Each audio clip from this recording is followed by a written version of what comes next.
Hello दोस्तों, तो आज हम देखेंगे बहुत ही सुंदर कहानी जिसका टाइटल होगा पुण्य का फल देखना चाहता हूँ। तो आइए इस कहानी को सुनते हैं। तो दोस्तों, एक बार की बात है, एक सेठ जी बस से उतरे। उनके पास कुछ सामान था। आसपास नज़र दौड़ाई तो उन्हें एक मज़दूर दिखाई दिया। सेठ ने आवाज़ देकर उसे बुलाकर कहा, उस स्थान तक इस सामान को ले जाने के लिए कितने पैसे लोगे? तो मज़दूर कहता है, जैसी आपकी मर्ज़ी, जो देना चाहते हो दे देना, लेकिन मेरी एक शर्त है। जब मैं सामान लेकर चलूं तो रास्ते में या तो मेरी सुनना या आप अपनी सुनाना।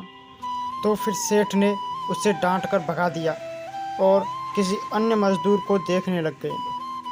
लेकिन आज वैसा ही हुआ जैसे राम वन गमन के समय गंगा के किनारे केवल केवट की ही नाव थी। मजबूरी में सेठ ने उसी मजदूर को बुलाया। मजदूर दौड़कर आया और बोला, मेरी शर्त आपको मंजूर है? तो सेठ ने स्वार्थ के कारण हाँ कर दी। सेठ का मकान लगभग 500 मीटर की दूरी पर था। मजदूर सामान उठाकर सेठ के साथ चल दिया और बोला, सेठ जी, आप कुछ सुनाओगे या मैं सुनाऊं? सेठ जी ने कह दिया कि तू ही सुना। मजदूर ने खुश होकर कहा, जो कुछ मैं बोलूं उसे ध्यान से सुनना।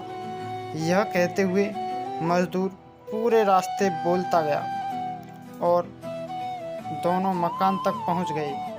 मजदूर ने सामान बरामदे में रख दिया। सेठ ने जो पैसे दिए ले लिए और सेठ से बोला, सेठ जी, मेरी बात आपने ध्यान से सुनी या नहीं? सेठ ने कहा, मैंने तेरी बात सुनी नहीं, मुझे तो अपना काम निकालना था। तो मजदूर बोला, सेठ जी, आपने अपने जीवन की बहुत बड़ी गलती कर दी। कल ठीक 7 बजे आपकी मौत होने वाली है। तो फिर इस बात पर सेठ को गुस्सा आया और बोले, तेरी बकवास बहुत सुन ली, जा रहा है या तेरी पिटाई करूं? मजदूर बोला, मारो या छोड़ दो, कल शाम को आपकी मौत होनी ही है। अब भी मेरी बात ध्यान से सुन लो। अब सेठ थोड़ा गंभीर हुआ और बोला, सभी को मरना है, अगर मेरी मौत कल शाम होनी है तो होगी, इसमें मैं क्या कर सकता हूँ? मजदूर बोला, तभी तो कह रहा हूँ कि अब भी मेरी बात ध्यान से सुन लो। तो सेठ जी बोले, चल सुना, ध्यान से सुनूंगा। ऊपर जाओगे तो आपसे पूछा जाएगा कि हे मनुष्य, पहले पाप का सफ़र भोगेगा या पुण्य का? क्योंकि मनुष्य अपने जीवन में पाप पुण्य दोनों ही करता है। तो आप कह देना, पाप का फल भुगतने के लिए मैं तैयार हूँ, लेकिन पुण्य का फल आँखों से देखना चाहता हूँ। इतना कहकर मजदूर चला गया। दूसरे दिन ठीक 7 बजे सेठ जी की मौत हो गई। सेठ ऊपर पहुंचा तो यमराज ने मजदूर द्वारा बताया गया प्रश्न कर दिया कि पहले पाप का फल भोगना चाहते हो या पुण्य का? सेठ ने कहा, पाप का फल भुगतने के लिए तैयार हूँ, लेकिन जो भी जीवन में मैंने पुण्य किया हो उसका फल आँखों से देखना चाहता हूँ। यमराज बोले, हमारे यहाँ ऐसी कोई व्यवस्था नहीं है, यहाँ तो दोनों ही फल भुगतवाए जाते हैं। सेठ ने कहा, तो फिर मुझसे पूछा क्यों? और पूछा है तो उसे पूरा करो। धरती पर तो अन्याय होते देखा है, पर यहाँ पर भी अन्याय है। यमराज ने सोचा, बात तो यह सही कह रहा है, इससे पूछकर बड़े बुरे फंसे। मेरे पास तो कोई ऐसी पावर ही नहीं है जिससे इस जीव की इच्छा पूरी की जाए।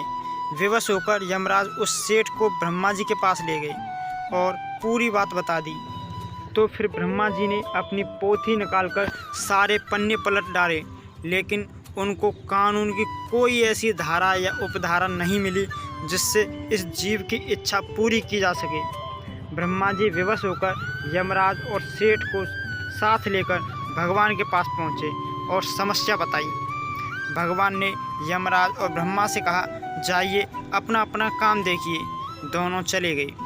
भगवान ने सेठ से कहा, अब बोलो, तुम क्या कहना चाहते हो? तो फिर सेठ बोला, अजी साहब, मैं तो शुरू से ही एक बात कह रहा हूँ कि पाप का फल भुगतने के लिए तैयार हूँ, लेकिन पुण्य का फल आँखों से देखना चाहता हूँ। भगवान बोले, धन्य है वो सद्गुरु, यानी वो मजदूर जो तेरे अंतिम समय में भी तेरा कल्याण कर गया। अरे मूर्ख, इसके बताए उपाय के कारण तू आज मेरे सामने खड़ा है। अपनी आँखों से इससे और बड़ा पुण्य का फल क्या देखना चाहता है। मेरे दर्शन मात्र से ही तेरे सभी पाप नष्ट हो गए। इसीलिए बचपन से हमको सिखाया जाता है कि गुरुजनों की बात ध्यान से सुननी चाहिए।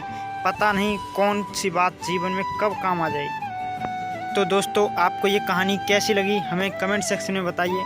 अगर वीडियो अच्छी लगी हो तो वीडियो को लाइक और इस चैनल को सब्सक्राइब कर लीजिए। धन्यवाद।